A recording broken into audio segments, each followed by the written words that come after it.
Continuamos con el seminario Joseph Beuys, seminario que estamos impartiendo desde Fundación La Bomba de Miel. Estamos llevando a cabo este seminario en torno a la lectura de los libros que acerca de Joseph Beuys y los escritos por el mismo artista. Tenemos y conservamos en nuestra biblioteca colección de libros Fabio Di Camossi. En este caso, bueno, estamos leyendo uno de los libros que hemos seleccionado para este seminario, que es el libro que lleva por título Joseph Beuys, Ensayos y Entrevistas. Es del autor Bernd Plusser. Él es el compilador y quien, bueno, ha también publicado dentro de este libro algunos textos de introducción y demás. Estamos leyendo en este caso una traducción de Miguel Salmerón que ha sido publicada en la editorial Síntesis en Madrid en el año 2007. Estamos ya en el texto número 11, texto que estamos leyendo, que vamos a leer ya de manera directa, sin demasiadas, sin amplificarlo demasiado, sin expandirlo demasiado, sin comentarlo casi. Esto está siendo así porque, bueno, hemos llegado ya a esta parte del seminario donde vamos a tratar de escuchar en directo la voz de Beuys para que cada quien, con las herramientas que hemos ido obteniendo a lo largo de todas estas lecturas que comenzaron con la biografía de Heiner Stackelhaus y luego fuimos al libro publicado acerca de Beuys por Bernard Lamarche Badel. Entre estos dos libros y el comienzo de este libro que estamos leyendo actualmente de Bernd Plusser, fuimos obteniendo herramientas a partir de ir analizando los textos, de ir relacionando una cosa con otra. Hemos ido obteniendo herramientas críticas para poder ya escuchar a Beuys directamente, para poder escucharlo sin mayores comentarios y nosotros ir creando nuestra imagen, bueno, ir generando un conocimiento personal acerca del artista, algo que a Beuys le interesaba mucho, esto de considerar su palabra como algo vivo, como algo que, bueno, va modificándose, va de alguna forma definiéndose en cada quien y que, bueno, es lo que vamos a estar potenciando de ahora en más en las lecturas de los libros que nos quedan dentro de este seminario, buscando que ya entonces cada quien vaya obteniendo la propia voz de Beuys y bueno, una referencia personal acerca del artista, su obrar y demás. Vamos entonces con este texto número 11 que lleva por título Sobre el arte y los artistas. Es una videoentrevista, dice aquí, con Joseph Beuys, realizada por Kate Horsefeld. Esto es del 3 de enero de 1980. No hay más indicaciones al respecto, excepto, bueno, lo que vamos a leer al final del libro, que es lo que tenemos, ¿no?, indicado por el propio Plusser como manera de cerrar este material, pero que aquí, bueno, no hay ninguna llamada, así que vamos directamente a ir al cuerpo de esta videoentrevista transcripta a Joseph Beuys por Kate Horsefeld. Perdón. Bien, dice Horsefeld: ¿hubo algún miembro de su familia que estuviera implicado en alguna actividad creativa cuando usted era niño?, le pregunta a Beuys. Beuys responde: no, nunca noté que hubiera entre ellos un interés por la creatividad. Quizás si hubo un antecesor proveniente de las raíces holandesas de mi familia, tal vez, no lo sé, puede que haya sido y que éste haya estado interesado, por ejemplo, por la ciencia. Pero bueno, nunca tuve constancia de un interés de ellos realmente por el arte. Supe algo al respecto de este interés por la ciencia, pero solo eso. Horsefeld dice, le pregunta a Beuys: cuando era usted un niño pequeño, ¿sentía un interés directo por el arte? Y Beuys responde: no, no era así realmente. Esa idea llegó más tarde a hacerse consciente. Pero si miro hacia atrás, veo que lo que hice de niño tuvo mucho que ver con mi comprensión del arte, de la que más tarde derivé una comprensión expandida del arte, la cual tiene que ver con la teoría de la escultura social, es decir, con la transformación radical del mundo. Por eso lo que hice de niño, lo que experimenté en los campos, en la naturaleza, así también como en la parte industrial de la actividad humana, en pequeñas fábricas, lleva impreso un carácter que la gente puede ver, por ejemplo, en algunas de las obras que se exponen actualmente en el Museo Guggenheim. Pero esto solo se hace evidente a través de las reflexiones que hice cuando era niño sobre mis intereses y que hice más tarde durante la realización de mi obra. Y esto no tiene que ver tan solo con lo que hice cuando era niño, sino también con lo que experimenté, sentí, pensé, con lo que experimenté y con lo que sí, con lo que imaginé. Horsesfield. ¿Puede hablar usted, le dice a Boyce, específicamente sobre algunos de estos peculiares sentimientos o experiencias? Sí, dice Boyce, uno de los más importantes y generales sentimientos durante aquellos tiempos fue que, por una parte, sentía que me encontraba en un estupendo ambiente, pero, por el lado social, contemplaba que todo se encontraba sometido a una gran debacle. Sentí que en mi vida había una dramática contradicción y cuando tenía 5 años creía que mi vida iba a terminar porque sentía de un modo muy intenso aquella contradicción. Tenía la intuición de que otro tipo de vida, en un área trascendental, me daría mejores posibilidades de ejercer una influencia, de trabajar o de actuar sobre esta contradicción. Este era mi sentimiento general. Por una parte, esa naturaleza bella y no dañada de la que yo obtenía muchas posibilidades de contemplación, de meditación, de investigación, de colección de objetos, de realización de un sistema y, por otra parte, a su vez, yo sentía la presencia de una debacle social que entendía como un dilema. Sí, cuando era niño tenía conciencia de esa debacle, pero más tarde pude recién analizarla. Durante mi niñez estaba enfrentado a la naturaleza de esta conducta, pero no analizaba la raíz de aquella debacle, ni diría que ni por más mínimo hacía ese análisis, pues solo tenía una comprensión intuitiva propia de lo que un niño puede sentir. Que en esa condición la raíz debe hallarse en la mente de las personas. Usted tiene que darse cuenta de que lo que digo es muy fácil en la medida en que no puedo acusar a una persona individual de ser la causa de esta debacle. No puedo acusar a esta persona individual de estar contra y tampoco puedo acusar por su comportamiento hacia mí a algunas personas de mi vecindad. Pero veo la relación que hay entre las personas, veo cuáles son sus ideas, veo su conducta en cierto modo expresionista que tienen en cada situación difícil. Veo la poca claridad de la condición psicológica de las personas.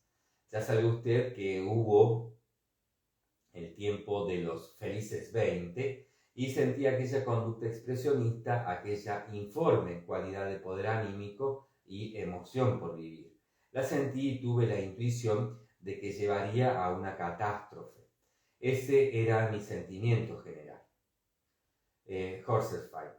Antes de que usted tomara la decisión de ser un artista, le dice a Boyce, usted siguió un temprano interés por ser artista y se dedicó decidiéndose a ser un científico hasta cierto punto.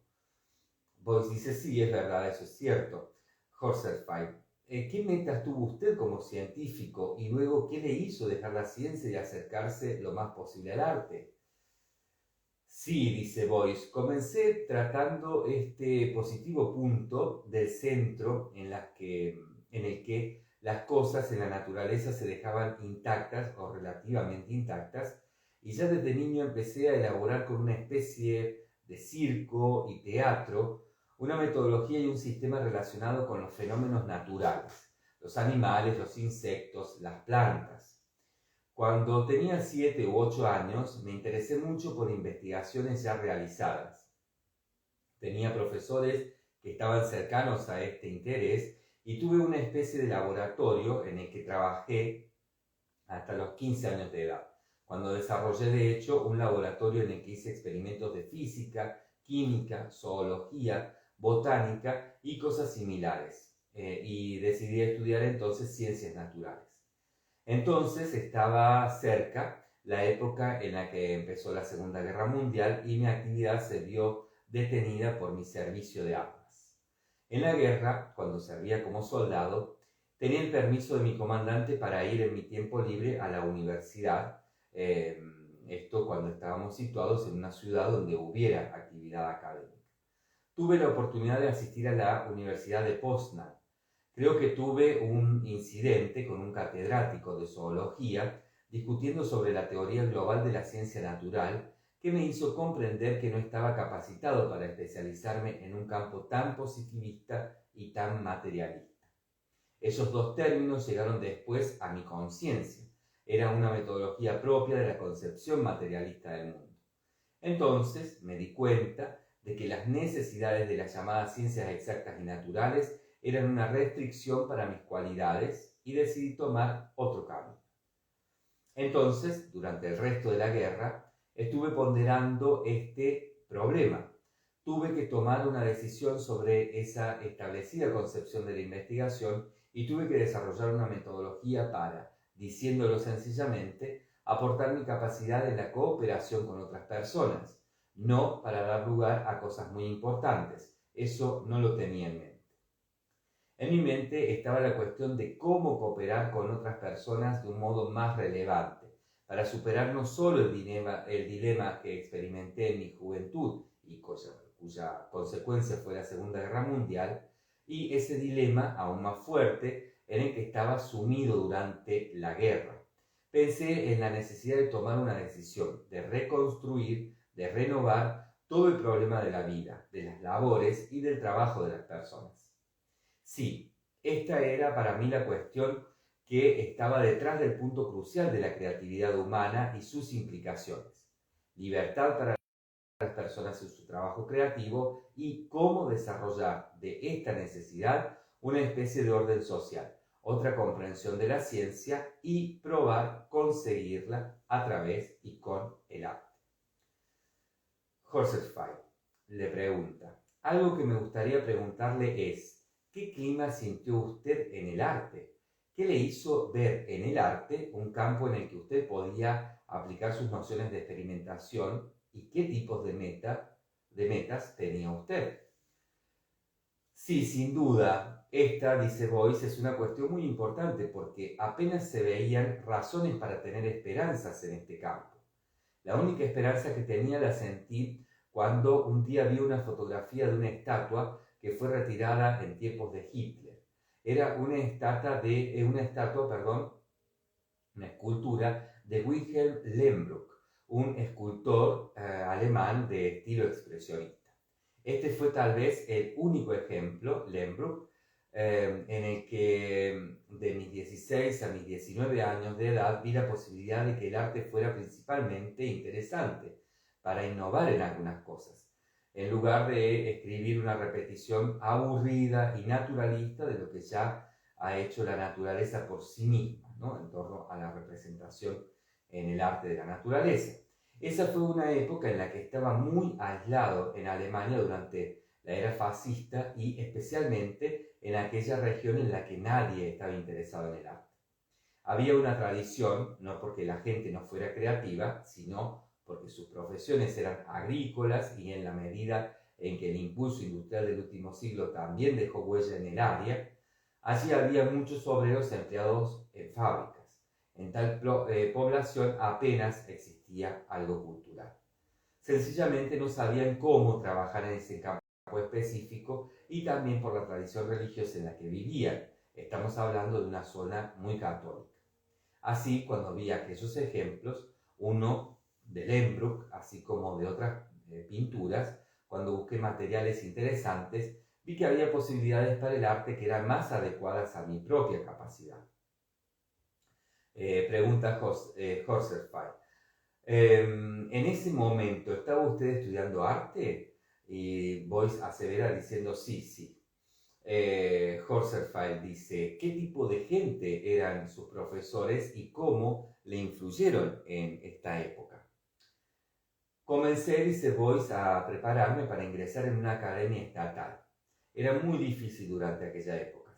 época, pues todas esas instituciones habían sido destruidas y todas estaban funcionando en locales improvisados y solo unos pocos estudiantes tenían la oportunidad de estudiar. Así, inmediatamente después de la guerra, después del tiempo que pasé como prisionero, empecé a trabajar en algunos proyectos de lo que yo sentía que podía ser una prueba de mi habilidad y mi capacidad. Y con este bagaje me fui a la Academia de Düsseldorf y me aceptaron, lo cual era un milagro en aquella época. Yo me sentí sorprendido de que me aceptaran en aquellas condiciones tan caóticas. Comencé mis estudios universitarios con un profesor que era muy académico. No tenía otra cosa que hacer que copiar modelos de un modo naturalista y casi médico. Me indicaba dónde debía estar situado, cómo debía ser observado, reproducido, e hice muchos modelos anatómicos hasta que me aburrí de ese procedimiento repetitivo y sentí que aquello era más ciencia que arte. Cuando venía este profesor a corregirme, me parecía una especie de cirujano de hospital con su bata blanca y un maletín lleno de instrumental médico. Me sentía como si estuviera en un quirófano y el trabajo era siempre en ese sentido el mismo. Me sentía muy asqueado y tuve dificultades con este profesor al que personalmente apreciaba mucho porque era una persona generosa, de noble carácter, pero los problemas surgieron a partir de esto hicieron que lo abandonara y lo intentara con otro docente. Este profesor, este nuevo docente que elegí fue Ewald Mataré, que era muy conocido durante esta época en toda esa área. Tenía un estilo propio, una comprensión del arte que era realmente para mí una innovación de aquella época. Él tenía una autonomía en su comprensión del arte, pero con una metodología medieval. Era un creyente de la Bauhaus. Él era un admirador del ornamento, de aquellos que en Alemania llamamos Maßwerk, de los fundamentales geométricos. Estaba convencido de que la geometría y el ornamento debían ser la base de todas las decisiones en arte. Entonces, estaba seguro de que tenía un buen profesor, un carácter autónomo, pero una vez más me topé con dificultades con aquel dogma, con esa estricta creencia en un viejo concepto de arte que procedía de la Edad Media, lo que condujo a que tuviera controversias y discusiones con él. A él le gustaba mucho prestar atención a mis experiencias con formas y materiales diferentes, y a medida que aquella observación se iba dando, me consideraba sencillamente un loco. No me decía que era incapaz, no, nunca me dijo eso. Decía que tal vez era el más capaz de sus estudiantes, pero al mismo tiempo se sentía en el deber de informar a sus oficiales sobre la imposibilidad de sacarme adelante, por ejemplo, en términos de lo que en ese momento era la formación como profesor, pues yo estaba loco, según su modo de ver, completamente loco, era un orate. Esta fue una época en la que yo hablaba mucho de la necesidad de encontrar una base segura para mis futuras obras. Me di cuenta de que no llevaría a una solución a asumir conceptos budistas o conceptos medievales propios de la Bauhaus, a traer a colación al Tao y a otros aspectos de sabiduría oriental para recrear lo que en ese momento entendíamos como lo espiritual en la humanidad. Estaba intensamente implicado en cierta, si se quiere, epistemología, y esta fue una de las razones que tenía él para descartar mi obra. Él creía que un artista tiene que hacer cosas, no tiene que hablar mucho, no ha de confundirse tratando una materia tan compleja como el análisis histórico y no tiene que cultivar ninguna de estas cosas. Según su modo de ver, yo era un cultivador de problemas que la humanidad nunca podría resolver y desde su punto de vista eso era una especie de locura. Aquel era el comienzo de mi abandono del mundo tradicional del arte. Me fui poniendo más y más en conexión con personas que estaban interesadas en una investigación interdisciplinaria y de ese modo tuve más amigos y más discusiones con científicos y como ya tenía un fondo y un vocabulario científico, mantuve una relación muy intensa con científicos de diversos campos. Esta fue la época comprendida desde que tenía 52 años hasta el siguiente punto de mi vida. Ese punto supuso una crisis con todo. Horserfeld pregunta, déjenme hacerle una pregunta antes de tratar esto. Sí, claro, dice Boyce. Dice Horserfeld, ¿hasta qué punto estaba usted interesado en las soluciones estéticas en la actual materialidad de la actividad del arte? A ver, pregúntemelo otra vez, dice Boyce. Horserfeld dice, ¿hasta qué punto estaba interesado en las soluciones estéticas y en el proceso de hacer arte? Otra vez, por favor, es muy importante que comprenda su pregunta, dice Boyce, y no termino de entender claramente lo que me está queriendo preguntar, por eso, por favor, hágame otra vez la pregunta. Ok, dice Horserfeld, como contraste con el arte, con una carrera de ideas, ¿cuánto interés tienen ustedes en la estética como solución para sus problemas? Boyce dice, eso era algo que me dejaba indiferente. La palabra estética no existe para mí. Me di cuenta durante mi permanencia en una institución oficial, en la Academia Estatal, de que ese uso del término estética no significaba nada. No pude localizar ese significado de estética, que era una idea muy nebulosa e indeterminada. No la podía aplicar de un modo real y concreto a mi obra, a mis problemas, a mi modo de ver las cosas. Pero más tarde, después de lo que dije, bueno, sería el siguiente periodo de mi vida, senté mi comprensión acerca de algo. El ser humano es estética. La estética es el ser humano mismo.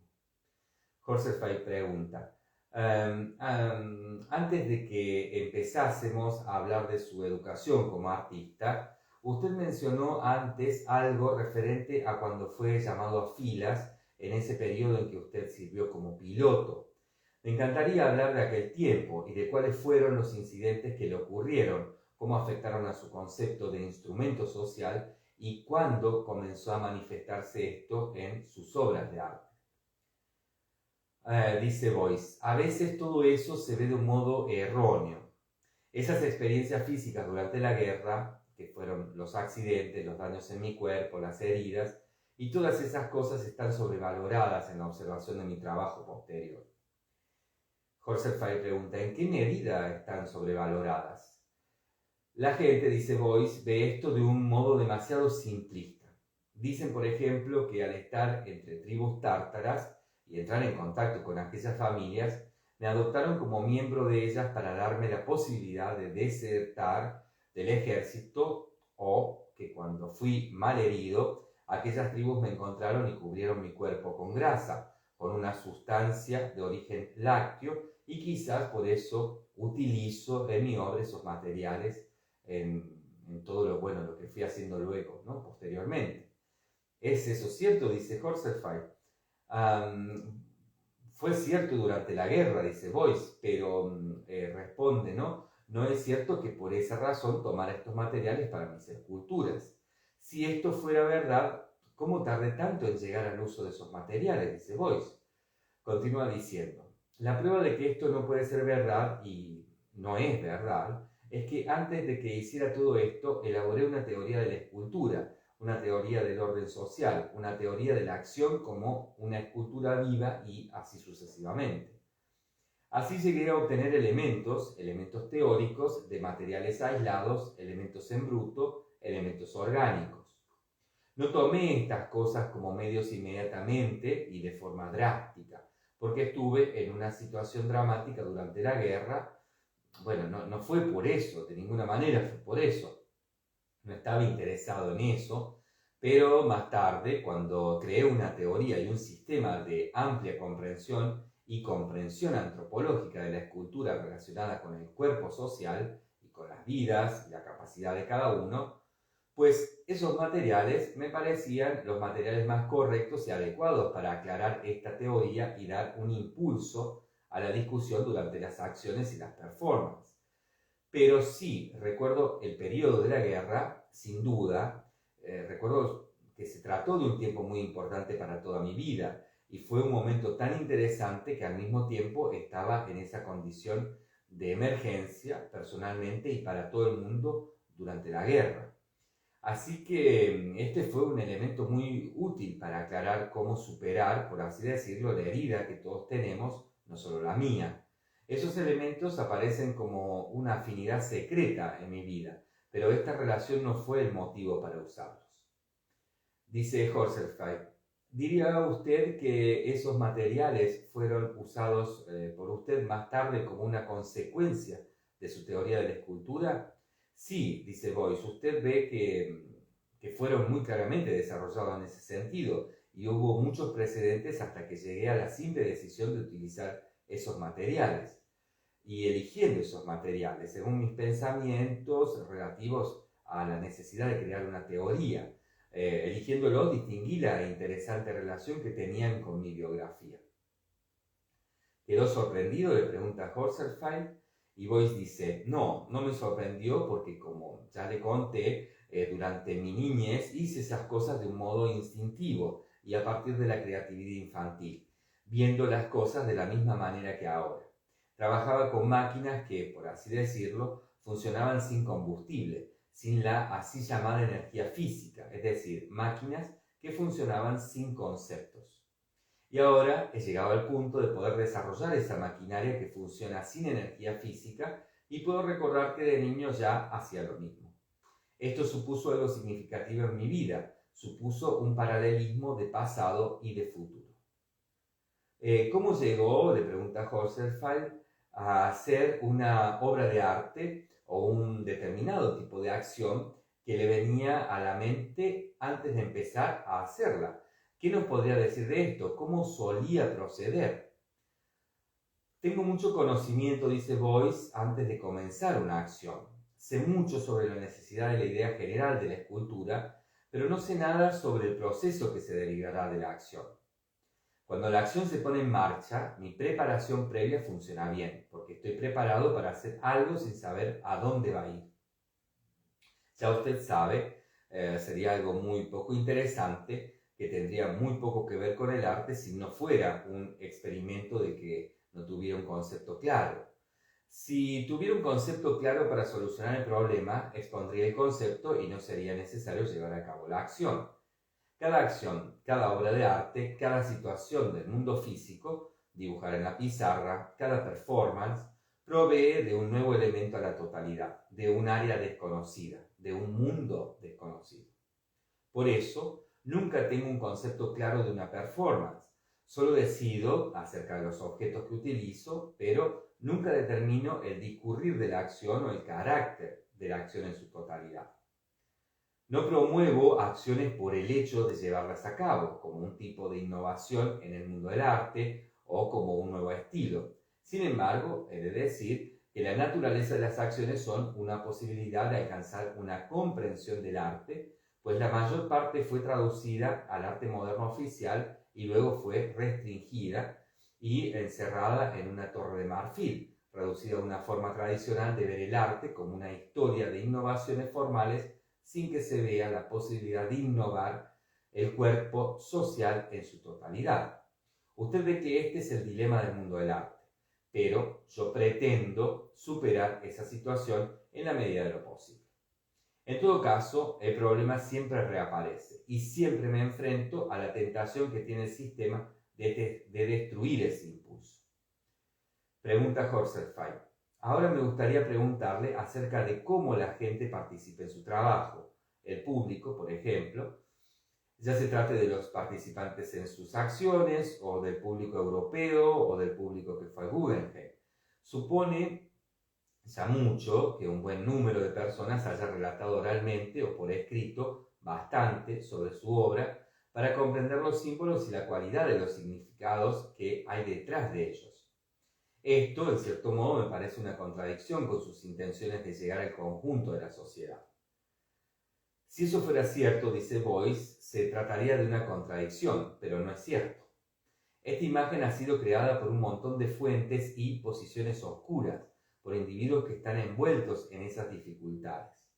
Los periodistas, los críticos y los historiadores de arte están creando el malentendido de que uno debe tener una interpretación y puede que no se encuentre una interpretación y tal vez incluso puede ser interesante que no la haya.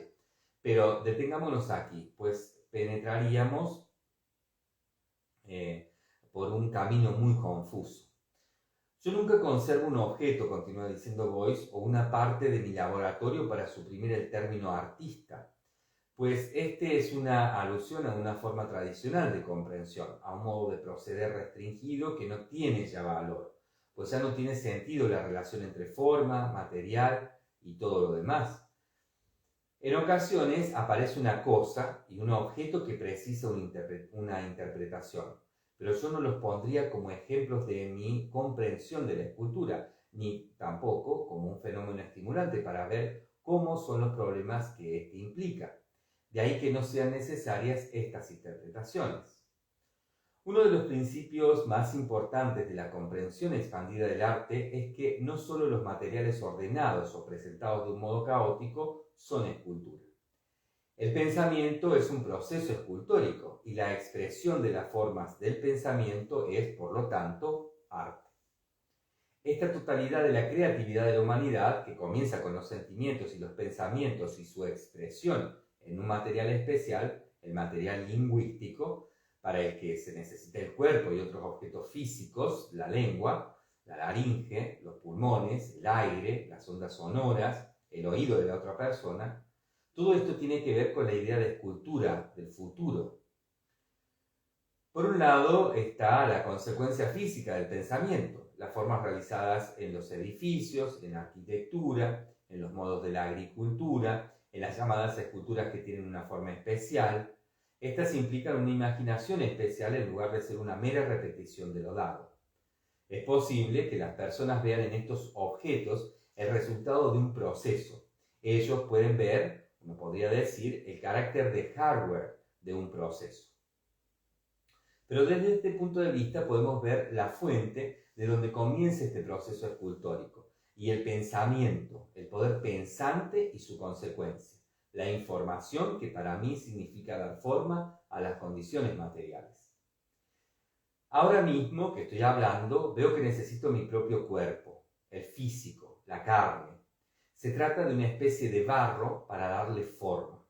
Necesito de mis pulmones, necesito los utensilios con los que cuento en mi anatomía, necesito de las condiciones y otras formas de vida en mi hermano o mi hermana. Debo eliminar de una vez las discusiones, las interpretaciones, los malentendidos y los desvíos de la cuestión. He de poner mucho en este proceso para cuidar el germen en la medida de lo posible y que el desarrollo tome una dirección especial, para así crear una base razonable donde la nueva cultura pueda brotar. Esa es la segunda parte del problema, que el lenguaje, el pensamiento acerca de un problema, es una escultura más importante que el fin del proceso al que se llega en los objetos o en las pinturas, o en los dibujos o en las tallas. Este carácter trascendente de la información en un mundo invisible nos da al mismo tiempo una prueba y un claro conocimiento de que no somos seres biológicos, de que no somos seres materiales y no estamos solos en este planeta, sino que somos parte de lo que hay en este planeta y estamos rodeados de madera, de fieltro, de grasa, de hierro y de todos los recursos que hay en este planeta. Esta es la razón que me hace hablar y es la dignidad del discurso. Por otra parte, si este fenómeno y esta realidad no están claros, la consecuencia sería que todo discurso sería un puro bla bla. No habría un poder social y todo sería caos. Y la otra consecuencia sería un dejarles hacer lo que quieran, deja el gobierno que haga lo que quiera, que yo me aparto, yo me retiro e intento sobrevivir a lo largo de mi vida y así toda lengua, toda expresión de los seres humanos se convierte en un bla bla. Si uno no encuentra la necesidad de hablar, la lengua es bla bla. Esta es la razón por la cual hago hincapié en la necesidad de hallar claras razones epistemológicas para avanzar en el arte, que empiecen a moldear los poderes del pensamiento y a desarrollar la cualidad de aquello que tradicionalmente aparece como la forma de una cosa, a impulsar el mundo con una concepción radicalmente diferente de cultura. En el pasado estaba la autoridad especial del sumo sacerdote, del líder, del faraón, del colectivo tribal, del jefe de la tribu. Después desapareció la dependencia capitalista del poder del dinero y del poder del Estado. Después, apareció la dependencia capitalista del poder del dinero y del poder del Estado. Y ahora ha llegado el momento de un mundo que sea creado por los seres humanos, el de la creatividad de los seres humanos. Pero esto solo será posible si la gente empieza a darse cuenta del poder que tiene en sus manos y que empieza con el pensamiento, el carácter moldeador del pensamiento. Y la transferencia se realiza en formas lingüísticas y en otro tipo de lenguajes, pues en la obra de arte, en la que la escultura tiene un significado que va más allá de su sentido específicamente físico, uno no debe tener una comprensión limitada de lo que es el lenguaje. Esta es la razón por la que hablo y tengo que hablar más frecuentemente. La complicación radica en que debo usar algo, debo usar una determinación tradicional de ideas cuando hablo de arte, y solo puedo decir que existen dos tipos de arte. El arte tradicional, que es incapaz de producir arte en absoluto o cambiar algo en la sociedad, o las capacidades de los seres humanos y el gusto por la vida. Y luego hay otro tipo de arte que está relacionado con las necesidades de todos y de los problemas existentes en la sociedad. Este tipo de arte ha de ser elaborado desde un principio, ha de comenzar desde el poder moldeador del pensamiento, como si se tratara de un medio escultórico.